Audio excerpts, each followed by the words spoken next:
Thank you so much for being here with us. Also want to say hello to everybody who's watching online. Thank you so much for joining us as well. We're happy that you're with us in spirit for sure. And I'm so excited today because we are kicking off a new series called Who Needs God?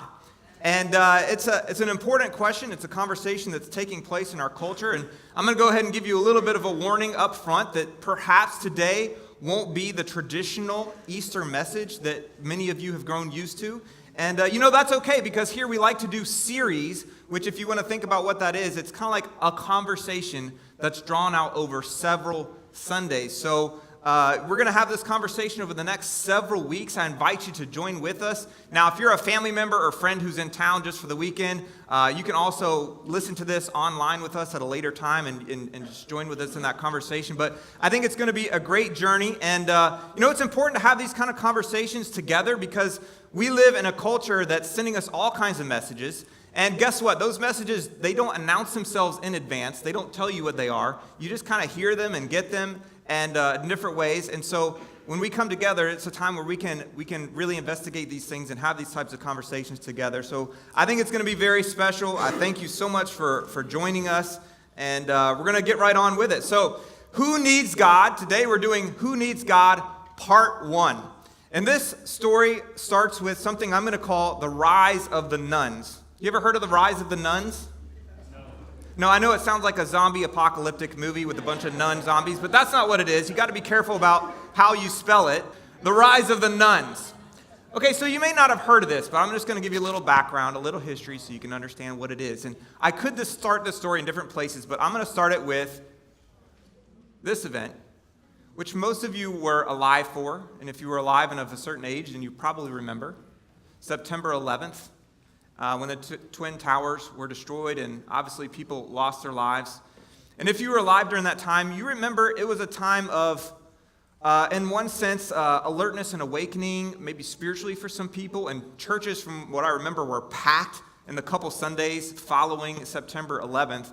And, not too long after that, felt like things kind of slid back into a normal zone, so to speak. But something else interesting happened around this time and in the years preceding September 11th. And that is, there was a small group of very vocal atheists, many of them scientists, but not all, very vocal atheists who started writing about what happened that day. And what they did was they painted all of faith and all people of faith with a broad brush. And they said, do you see what happened here? This is what happens when people believe in a God. And so one example of a book of that nature was called The End of Faith by a neuroscientist named Sam Harris. And I'm going to let him speak for this position with a quote.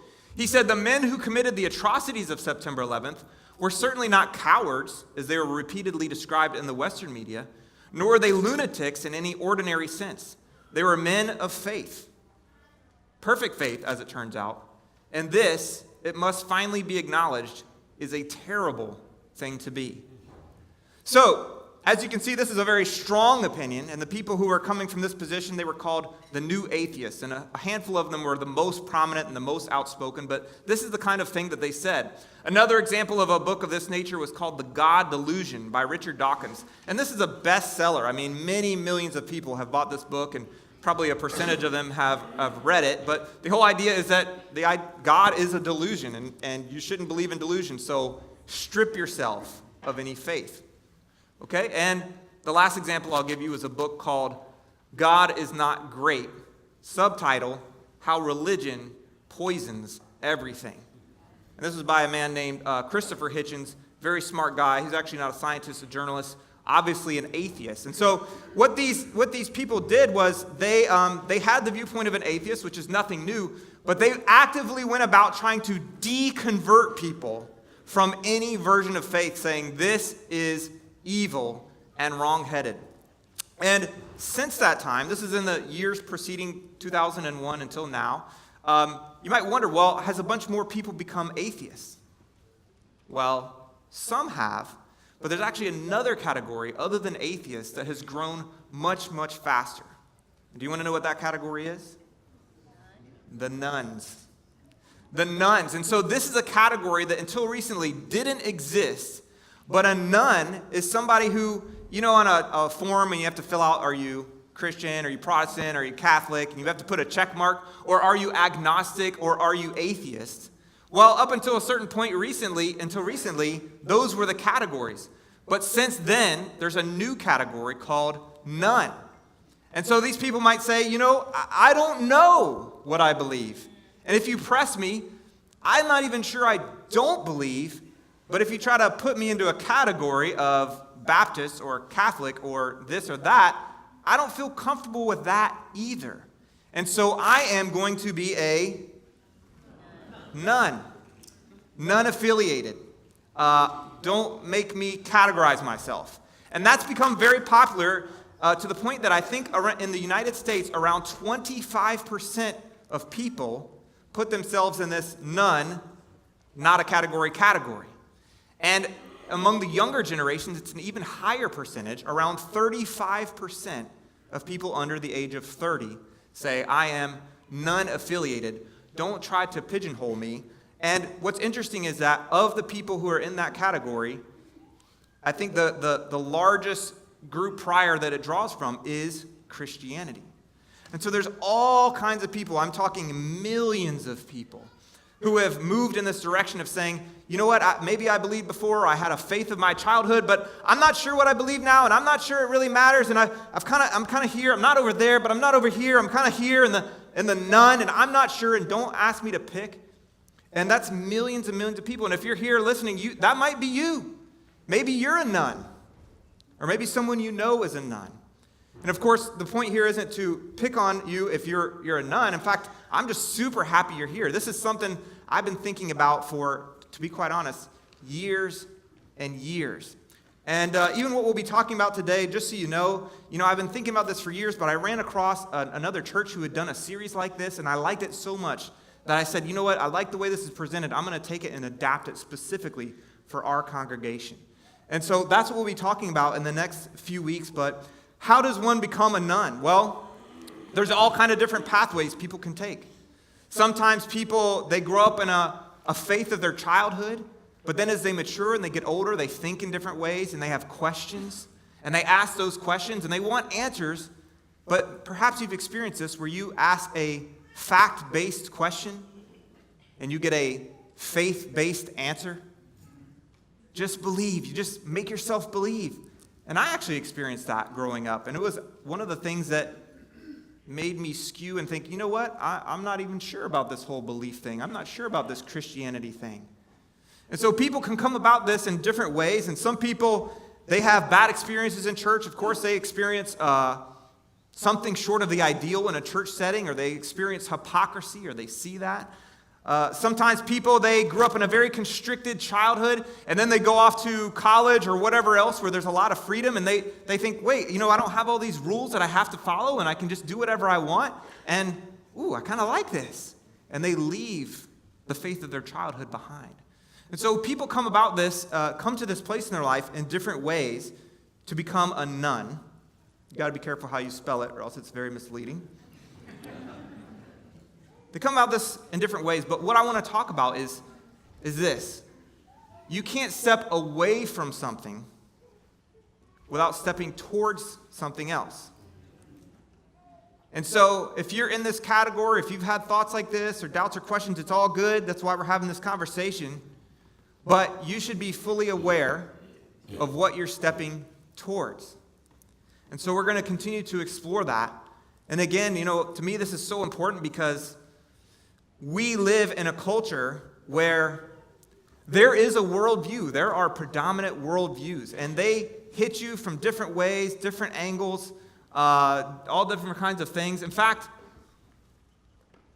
Christopher Hitchens said this. He was the guy that wrote the last book I showed you. Religion has run out of justifications. Thanks to the telescope and the microscope, religion no longer offers an explanation of anything important. And so you might say, wow, to this, but for some people, this is like, of course that's true. I mean, this is something that many people explicitly believe, but even for those who don't explicitly believe it, many people are carried along by this feeling of, look what humanity has done. In fact, just looking at that video beforehand, it is kind of inspiring, right? Look at the advances of science. Look at medical technology. Look at technology in general. You know, is faith just an old-fashioned primitive thing that we need to be done with and discard? Is there really even any need for God anymore? Who needs God? And so again, if you've stepped away from faith and you're not sure where you're at, you want to think about, what are you stepping towards? And the way I would describe the undercurrent of our culture and what it's going to put upon you or put forward to you is something we can call scientific materialism. You ever heard of scientific materialism? Maybe so, maybe not. It goes by different names. This is just one way you could phrase it, but I'm going to let one of the new atheists that I described earlier encapsulate it for you. This is a Richard Dawkins quote. He wrote the book, The God Delusion. If the universe were just electrons and selfish genes, talking about our DNA, which is what he would say is the case, meaningless tragedies, the kind we all are aware of, are exactly what we should expect, along with equally meaningless good fortune. Such a universe would be neither evil nor good in intention. The universe we observe has precisely the properties we should expect if there is at bottom no design, no purpose, no evil, and no good. Nothing but blind, pitiless indifference. A little bit depressing on a Sunday morning, isn't it? But I will tell you this. This is the worldview of a great many people. And it hasn't necessarily been evaluated and looked at and thought, what are the implications of this worldview? What do I need to think about as I'm thinking about this worldview? And obviously, that's not where we're going to end today's lesson. But it is appealing and compelling for many people. It is appealing and compelling to think, I think we figured out life. And if you get down to it, what it is life is simply atoms and molecules and bouncing around, and everything is dictated by the laws of physics, which we have now understood. And yeah, there's things like art and literature and justice and love, but really, if you think about it, all that and all the transcendence of it, you may think it means something, but it doesn't mean anything. In fact, if you could boil all that down, if it was boilable downable, and yes, I just made up that word. If you could boil it down, it's just atoms, it's just molecules in motion. Everything else, every other sense of meaning, purpose, good and evil, is simply an illusion. And that is scientific materialism. And maybe it's something you haven't given a lot of thought to, but I will say this, there's many people who have, and there's many people who do. And you're surrounded by them if you're not one of them. And so this is for people who are seeking.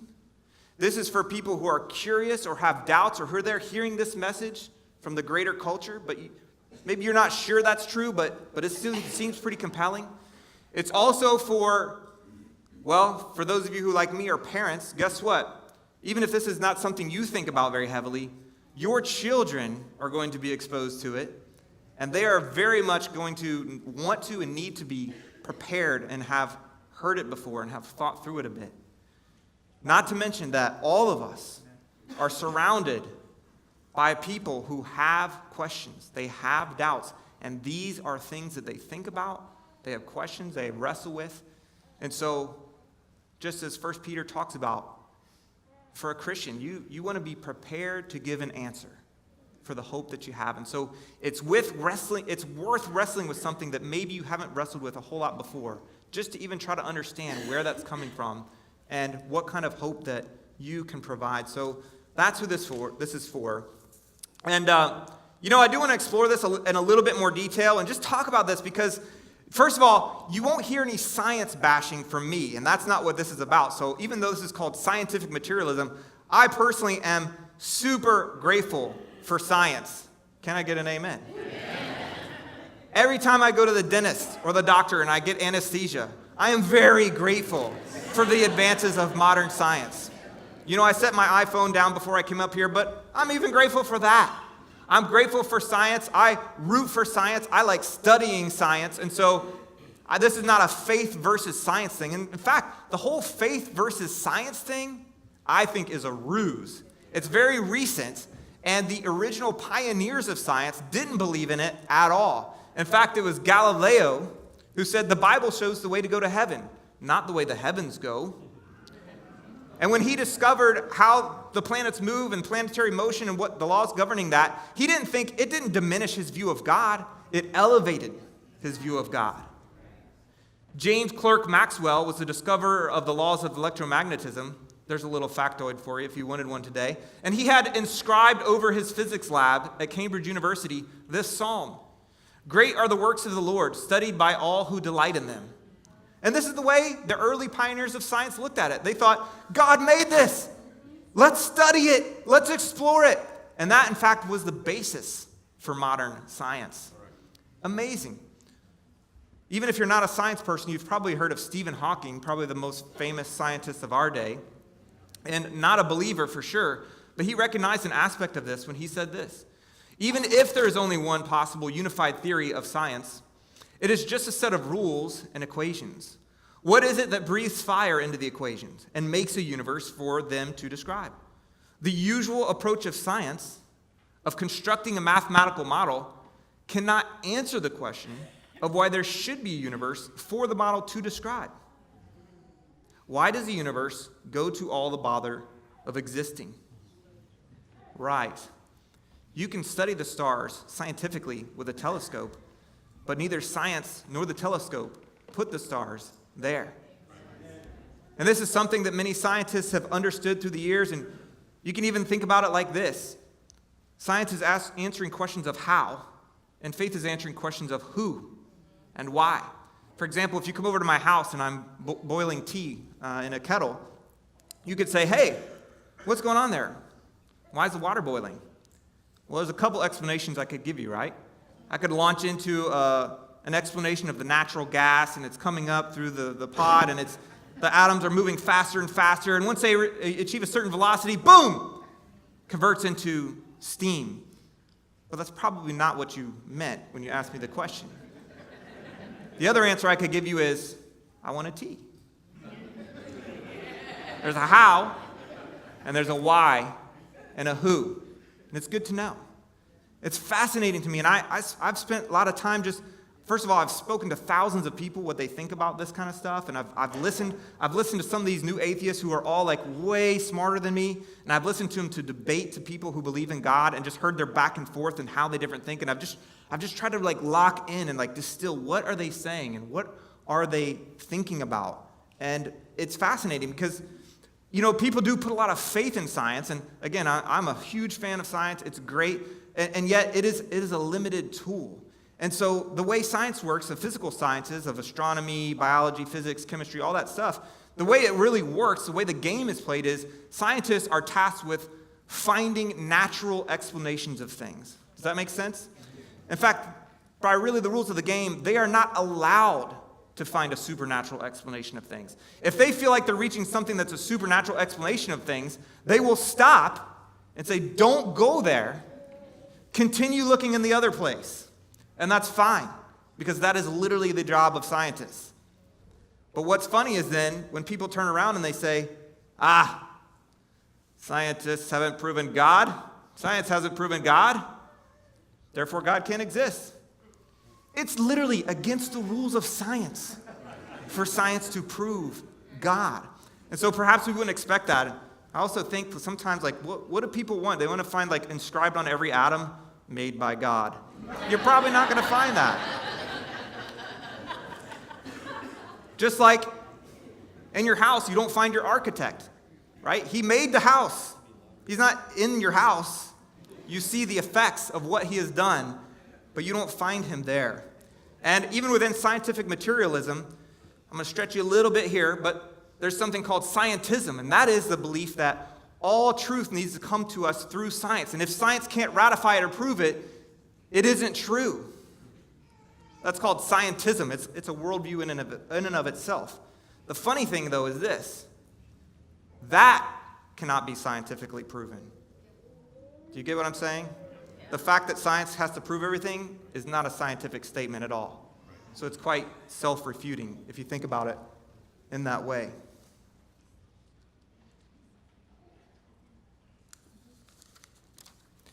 I heard this analogy the other day. It was so good. I just got to share it with you. A guy named Edward Fazer, he said, it's kind of like this. It's kind of like if you met somebody and they have a great metal detector and they're just super happy and jazzed about their metal detector and they're telling you about it all the time. Like, this metal detector, it finds metal better than any metal detector that's ever existed. And they're going on and you're like, yeah, it's a great metal detector. Look at those coins. Look at that jewelry you found. That's amazing. Look at this. Look at that. It's great. And then they go one step further and they say, you know what I found out from using this metal detector? Metal is all there is. It's so good, it's so powerful, it always finds metal. And guess what? All it finds is metal. Well, hold on. That doesn't quite follow. In fact, what if you said, look at your metal detector. Your metal detector has rubber and plastic pieces on it. And in fact, this is much the case with science. Because science rests on foundations that science itself can't necessarily justify. And I'll stretch you a little bit here, but just think with me, because first of all, every scientist uses the laws of reason and logic to come to the conclusions they come to. Then they, as Stephen Hawking pointed out, construct mathematical models to describe that reality. How does that even work? What molecules are the laws of logic and mathematics made out of? Right? Not only that, how is the universe so orderly, so well composed, so describable, so modelable, so studyable? How is that? And then you have people like us, beings, who use our minds, who, according to Richard Dawkins, just came about by random chance. Molecules in motion, genes, we're not really here. We're just kind of these machines that do things. Well, then how do we have minds that are so suited to understanding that orderly universe? Not only that, what law of science impels a scientist to be truthful about what they find? What if a scientist finds a cure for cancer and just sits on it? Well, science itself has nothing to say about that. What I'm pointing out is this, is science rests on a foundation that is not explained by science itself and requires some level of faith. In fact, even Albert Einstein recognized this. And he was not a believer in a personal God the way you and I would describe. But this is his quote: "Science can only be created by those who are thoroughly imbued with the aspiration toward truth and understanding. This source of feeling, however, springs from the sphere of religion. To this there also belongs the faith and the possibility that the regulations valid for the world of existence are rational, that is, comprehensible to reason." He said, "I cannot conceive of a genuine scientist without that profound faith. Science without religion is lame. Religion without science is blind." So once again, he's not actually conceding in the God of the Bible necessarily, but he's saying, look, myself, all these other scientists, they're building on a foundation that they did not create. And you got to ask, how did that creation come about? How did that foundation, come about in the first place? So, no, metal is not all there is. The material world of atoms and molecules is not all there is.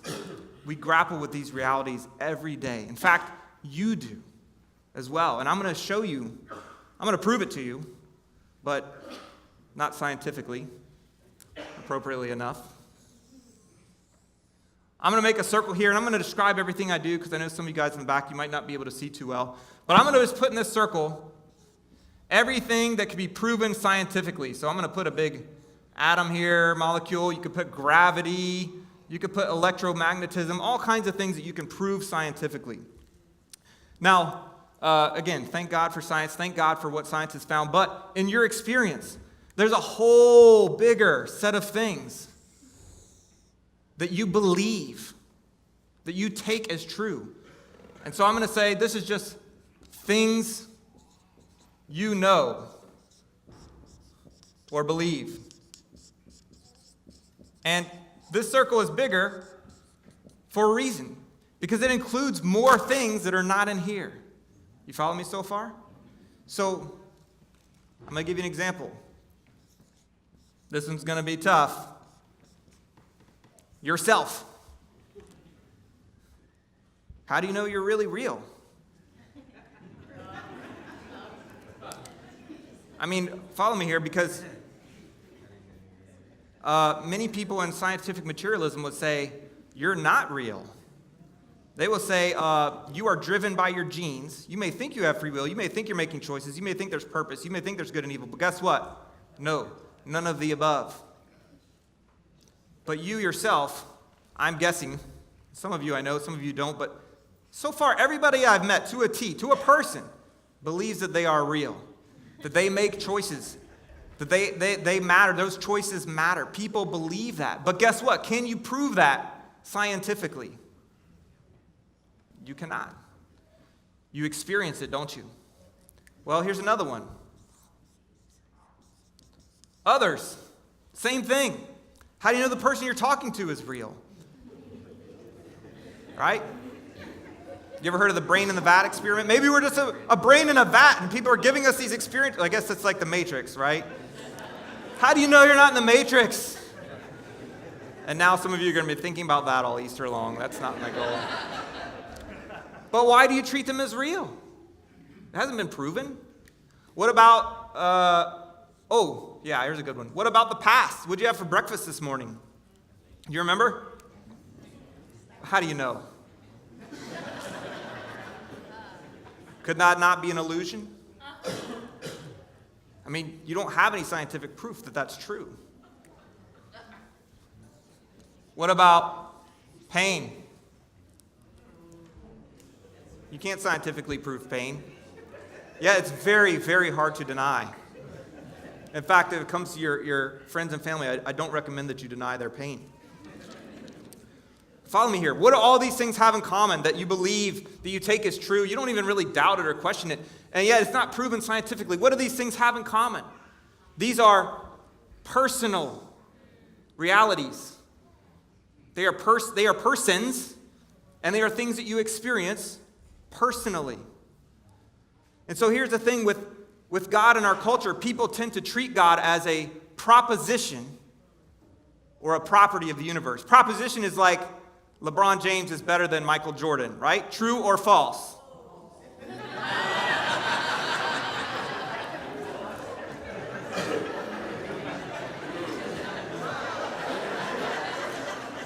This side lobby for LeBron and this side lobby for MJ. No, that's a proposition. A property of the universe is like gravity or electromagnetism or the fact that there's planets.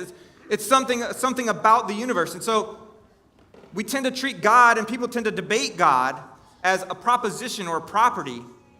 But biblically, the God of the Bible is a person, or not quite a person, but a personal being.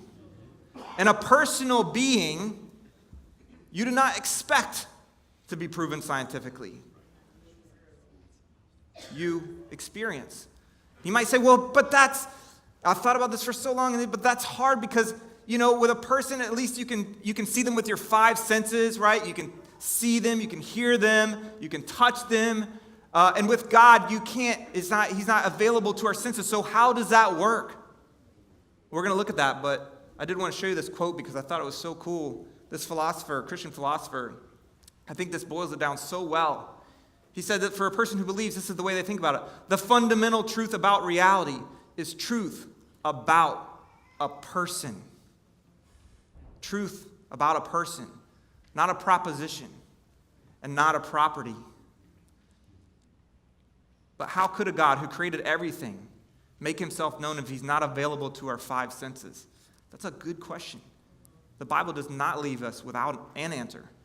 It says he's provided evidence all around us, inside of us, and by revealing himself directly. This is Romans 1, I believe. What may be known about God, as Paul writes to the people of Rome, is plain to people, because God has made it plain to them. For since the creation of the world, God's invisible qualities, his eternal power and divine nature, have been clearly seen, being understood from what has been made, so that people are without excuse. So since the beginning of time, people have looked around and been like, this came from somewhere. This didn't just happen. The face value interpretation of what's around us. And then in Romans 2, the very next chapter, Paul continues writing, indeed, when Gentiles, who do not have the law, they didn't grow up with the knowledge of God, do by nature things required by the law, they are a law for themselves, even though they do not have the law. They show that the requirements of the law are written on their hearts, inside of them. Their consciences also bearing witness, and their thoughts sometimes accusing them, and at other times even defending them. God made himself known all around us and tucked it inside every single person. Continues on in Romans 3. He's also directly revealed himself. But now, apart from the law, the righteousness of God has been made known, to which the law and the prophets testify. This righteousness is given through faith in Jesus Christ to all who believe. And so, the Bible says he's made it known by putting stuff all around you. He's made himself known by putting something inside you. And he's made himself known by direct revelation, most succinctly and clearly in Jesus. And so for many non-believers, they can easily just brush this away and say, ha, ha, ha, yeah, of course the Bible says that, because that's what the whole Bible is about. And yet, here's the amazing thing. Throughout history, the vast majority of people, the vast majority of all of humanity has believed in a higher power. And so, wouldn't be too wise probably to brush those things away so quickly. And you might wonder, if you're anything like me, you might wonder, well, what do people like the new atheists and what do people who have this scientific materialistic worldview, what do they say about this belief that most people have, that there is a God, there is meaning and purpose in the universe that comes from a creator, that comes from a God? And you know what they'll say? They'll say, we understand it's a powerful belief, and yet it is an illusion. It is a delusion. So no matter how powerful or real or whatever it may seem to you, just understand this. It is an illusion. In fact, I was listening to this atheist scientist. He's very intense, and he's trying to deconvert people, everybody he talks to. And he says, listen, he says this, I want to believe. Atheists want to believe. And then he goes on from there, and the idea is, sure, it'd be nice to believe, but I can't because I'm too intellectually brave. I will not give in to the illusion like somebody who's weak-minded and needs to have a faith. And so there's this idea that really non-belief is the moral choice. And this is something I want you to understand. This is why they're having this conversation. This is something that is becoming more and more prevalent. And I've listened to the voices in our culture. I've just tried to distill it down. I've picked out 3 things that I think our culture is consistently telling us, sending us these messages. The first is that it is illogical and divorced from reason and divorced from thinking to believe. That, in other words, you guys and I, we have to check our brains at the door before we come in. You got that? That's the most direct attack. Here's the 2 that are sneaky. These are like ninja-like attacks. So follow me with this. So that's like the uppercut to the jaw, right? But here's the left hook. The left hook is, it is arrogant or closed-minded to believe.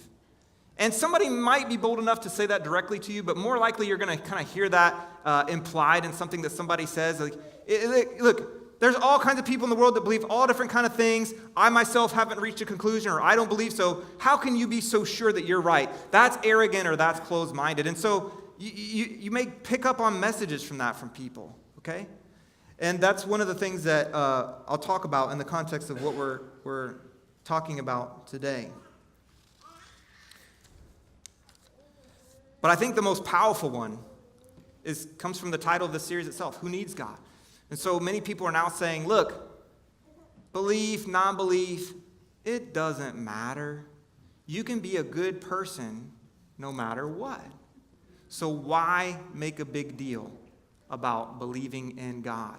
And this is a powerful current and force in our culture that you will hear. And so the direct attack, the uppercut, this is against reason, this is divorced from thinking. You can't be a thinking person and be a Christian. I'm going to hit that head on next week. So if you want to hear that, please be sure you're here. The other two I'm going to talk about right now, briefly. And, to talk about this, I'm going to go back to this chart because biblically we talked about how God is presented as a personal being. In fact, it's amazing that in the Bible, no argument is made to try to prove God's existence. You ever notice that? It's just assumed, like, yeah, God, right? And here's what he's doing, and here's how he's behaving, and here's how he's interacting with you. But to talk about these two things, is it closed-minded or arrogant to believe in God? So again, this is, hey, I don't know, I'm not convinced, so if you say you know and you are confident, aren't you kind of saying that I'm like behind or I'm not as smart as you or, you're going to look down on my lack of belief because you believe? And to this, all I can say is this. Let's go back to this reality, that God is a personal being.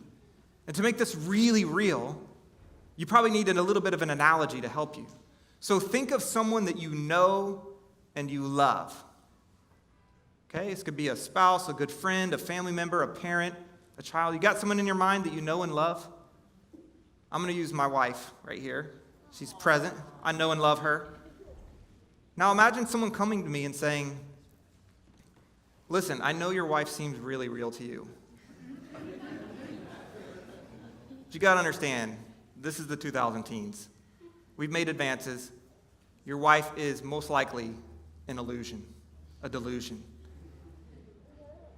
And, I'm not sure she really exists, so I don't want you to make me feel weird or inferior by believing she exists. Is it closed-minded for me to believe in her? I know this is a weird question. It's not a question you've probably heard often. Well, so someone comes to me and says, listen, don't be so sure of yourself. Are you even open to the evidence that your wife is an illusion? I mean, I guess.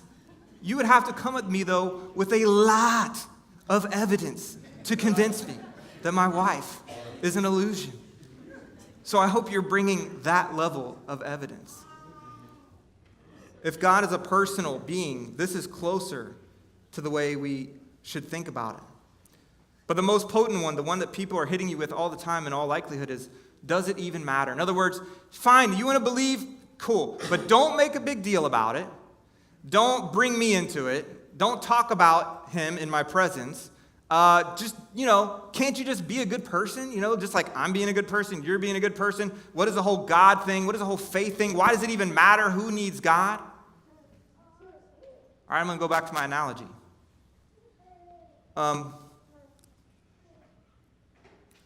Does it really matter if your wife really exists? Like, can't you just honor all that you feel like she stands for? All that she means to you and the meaning and the purpose but does it really matter if she really exists? Well, I can tell you from personal experience, I think it matters to her. It's a funny thing, but people who want to be in relationship with you tend to care whether you believe they exist and are real or not.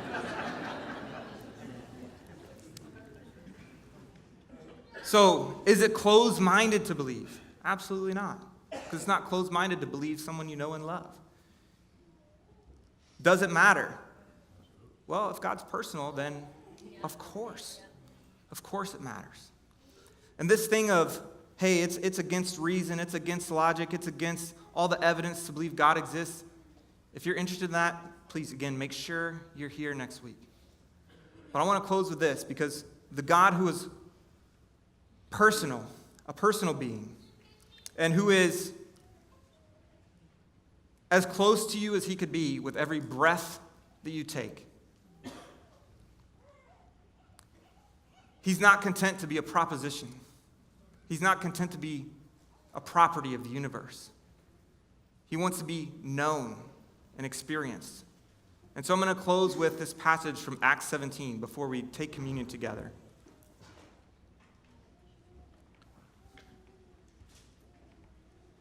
Acts 17.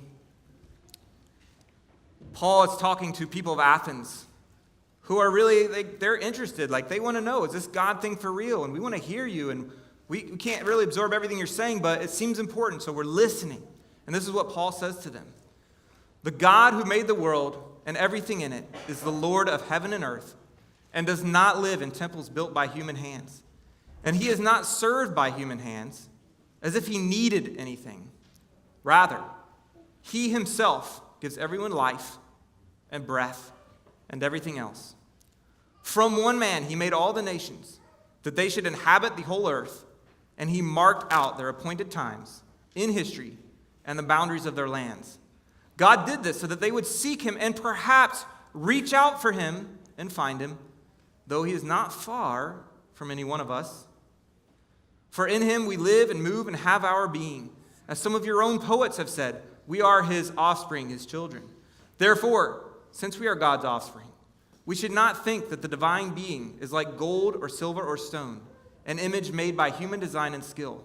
In the past, God overlooked such ignorance, but now he commands all people everywhere to repent. For he has set a day when he will judge the world with justice by the man he has appointed. He has given proof of this to everyone by raising him from the dead. When they heard about the resurrection of the dead, some of them sneered. But others said, we want to hear you again on this subject. In 2 weeks, we're going to do a deep dive into what made regular people like you and me go from believing their crucified friend Jesus was dead to believing he was alive. I want you to be there for that as well. But this God, who is as close as your breath, is not content just to be acknowledged. Instead, he wants a relationship, and has made that possible and made himself known most clearly in Jesus, whose resurrection we're celebrating today. Let's go ahead and pray, and we'll take communion together.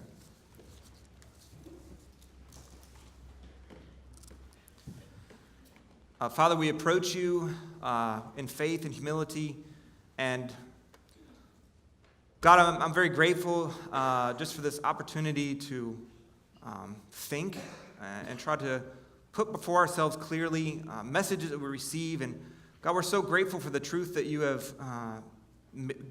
so gracefully made known to us through your word, through Jesus. We're grateful to be able to celebrate together this day all of his life and his teaching, his example, his sacrifice, of course, and particularly today as we celebrate specifically his resurrection. Pray you help us meditate deeply on the things that will build up our hearts and our minds to serve you, to know you, to honor you, and to be devoted to you. Pray for this time in Jesus' name. Amen.